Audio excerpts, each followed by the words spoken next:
Kyiv থেকে জানা গেছে, ইউক্রেনের প্রেসিডেন্ট ভলোদিমির জেলেনস্কির ঘনিষ্ঠ সহযোগী ও ব্যবসায়িক অংশীদাররা, বিশেষ করে পারমাণবিক বিদ্যুৎ সংস্থার সঙ্গে সংশ্লিষ্টরা বড় একটি দুর্নীতিকাণ্ডে জড়িত।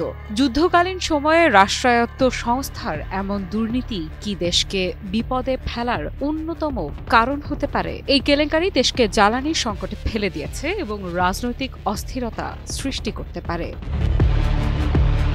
তিমুর মিন্দিচ, ডিস্ট্রিক্ট 95 ট্রুপের প্রাক্তন সহ মালিক, এনার্গো অ্যাটমের দুর্নীতির নেপথ্যের কারিগর। তদন্তকারীরা তার বিলাসবহুল কিয়েভ অ্যাপার্টমেন্টে পৌঁছানোর কয়েক ঘন্টা আগে তিনি দেশ ছাড়েন। জানা গেছে তিনি ইসরায়েলে পৌঁছেছেন। ইউক্রেন মিন্দিচ সহ 8 জনকে ঘুষ, ক্ষমতার অপব্যবহার এবং প্রায় $10 কোটি 15% কমিশন নেওয়ার অভিযোগে অভিযুক্ত করেছে। ইউক্রেনের দুর্নীতি বিরোধী সংস্থা ভিডিও ও অডিও প্রকাশ করেছে, যেখানে দলটি কোটি কোটি ডলারের ঘুষ বাণিজ্য আলোচনা করছে। ভিডিওতে দেখা যায় সদস্যরা কোড ওয়ার্ড ব্যবহার করে কোটি কোটি ডলার লেনদেনের পরিকল্পনা করছেন। হালুশচেঙ্কো বরখাস্ত, জ্বালানি মন্ত্রী গ্রিংচুকও পদত্যাগ করেছেন। তবে যুদ্ধ বিধ্বস্ত একটা দেশে এমন দুর্নীতি কতটা প্রভাব ফেলবে সামরিক ক্ষেত্রে, সেটা একটা বড় প্রশ্ন। যেখানে দুর্নীতিবাজ মিন্দিচ ফায়ার পয়েন্ট নামের ড্রোন ও ক্ষেপণাস্ত্র প্রস্তুতকারী প্রতিষ্ঠানের সঙ্গে যুক্ত। জার্মানি এই প্রকল্পটি অর্থায়ন করেছে।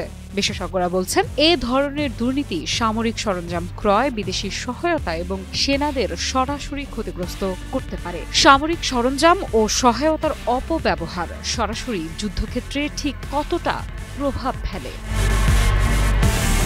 ইউক্রেনের জাতীয় দুর্নীতি বিরোধী ব্যুরো প্রকাশিত ভিডিওতে দেখা যায় দলের সদস্যরা কার্লসন, রকেট এবং চে গুয়েভারা নামে ছদ্মনাম ব্যবহার করছেন। তারা পুরনো নোটে কোটি কোটি ডলার ঘুষ নিচ্ছে এবং বিলাসবহুল বাড়ি নির্মাণে অর্থ পাচার করছে। এটি কি দেশের সামরিক ও অর্থনৈতিক নিরাপত্তাকে ঝুঁকিতে ফেলছে? 2014 সালে পৌরসংখ্য দুর্নীতির বিরুদ্ধে প্রতিশ্রুতিবদ্ধ ছিলেন, কিন্তু 5 বছর পর দেখা যায় তার ঘনিষ্ঠরা প্রতিরক্ষা মন্ত্রণালয়ে দুর্নীতিতে জড়িত।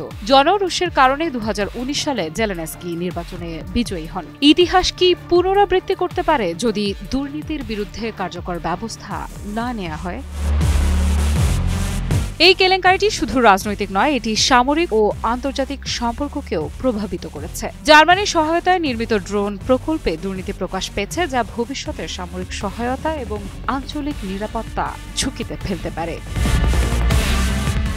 বাছাইকৃত কাঁচামাল ও স্বয়ংক্রিয় ইউরোপিয়ান মেশিনে তৈরি হয় all time honeycomb, all time healthy life. ইউক্রেনীয়দের মাঝে ক্ষোভ দেখা দিয়েছে। মানুষের প্রশ্ন, এই দুর্নীতি কি যুদ্ধক্ষেত্রে দেশকে দুর্বল করবে? বিশেষজ্ঞরা সতর্ক করেছেন, রাজনৈতিক অস্থিরতা এবং দুর্নীতি সরাসরি সামরিক কার্যক্ষমতাকে ক্ষতিগ্রস্ত করতে পারে। আফ্রিদা ইফরা, নিউজ 24।